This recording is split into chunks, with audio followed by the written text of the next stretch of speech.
Wests Tigers lock Elijah-Taylor says there are plenty of similarities between his current club's surprise 6-4 start to 2018 and the way coach Ivan Cleary elevated Penrith, this week's opponents, to some impressive finishes when he was at the Panthers.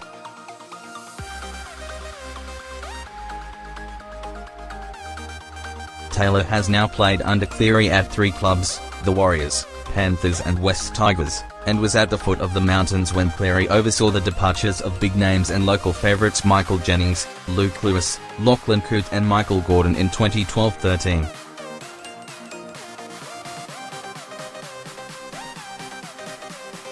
There are shades of the Tigers parting way with their own stars like James Tedesco, and Woods and Mitch Moses last year.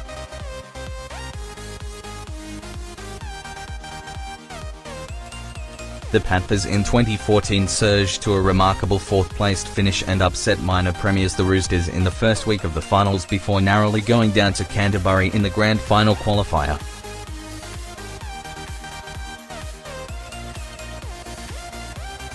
That was despite a catastrophic injury toll with stars Peter Wallace, Tyrone Peachey, Bryce Cartwright and Kevin Kingston going down with season-ending injuries among other less serious injury woes.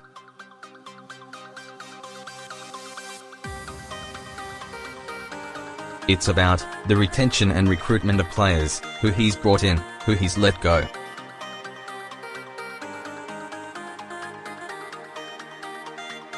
He's let go of some big names, Taylor told NRL.com of the club's current culture and their re-entry to the winner's circle last week after a mini-slump.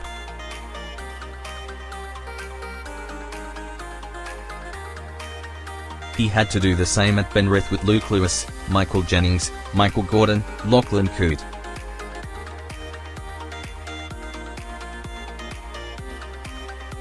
He's made some tough decisions, but he's putting together a team where he feels everybody will buy in and do what he wants, and it's good to see it's happening now, Taylor added.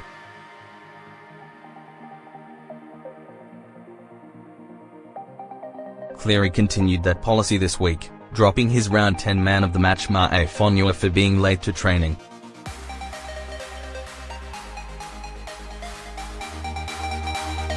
The policy that commitment and a team-first attitude trumps all was on show right from round 1 when David Nofoaluma was bumped to reserve grade and Tui Lolohea put on notice.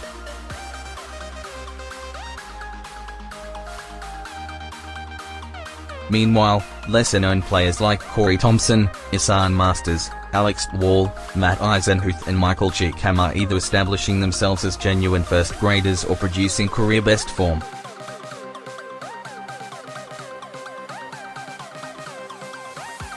When I first went to Penrith we didn't have the big-name players, but we all ripped in for each other and all turned up for each other in defence, Taylor recalled.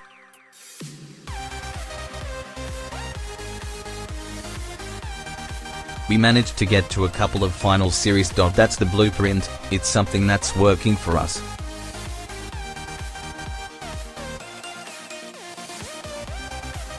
The way we play our football, it's not flash, it's all hard work, it's all scramble-D.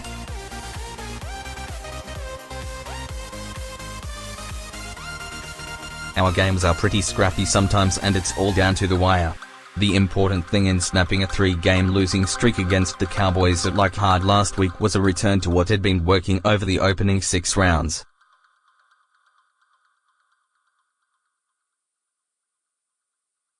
And the return of Russell Packer didn't hurt either. We went away from what worked for us, in the loss to the Warriors, the week before, he said.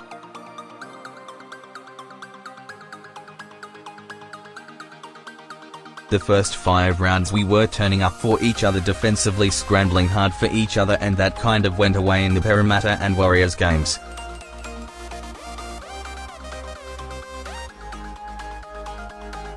Russell Packer coming back helped as well. We know what works for us, but we've got to bring it every week.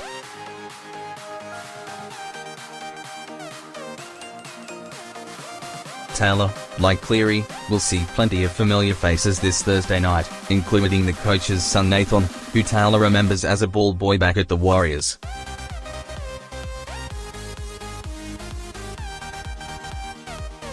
It's always good to play against your old friends, friends you spent your career with and played with and used to be in the trenches with some of them in the hard times, You build those good relationships, he said.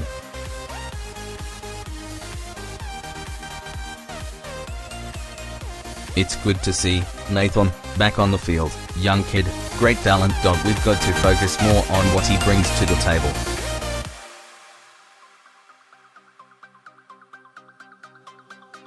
His show and go running ability with the football, his kicking game, and he's a strong defender as well.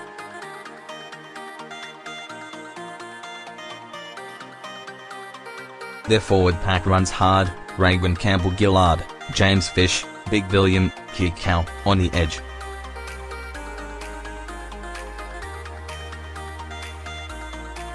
It's going to be a very physical game against Penrith. The always calm coach hadn't been any different this week despite a rare chance to coach against his son.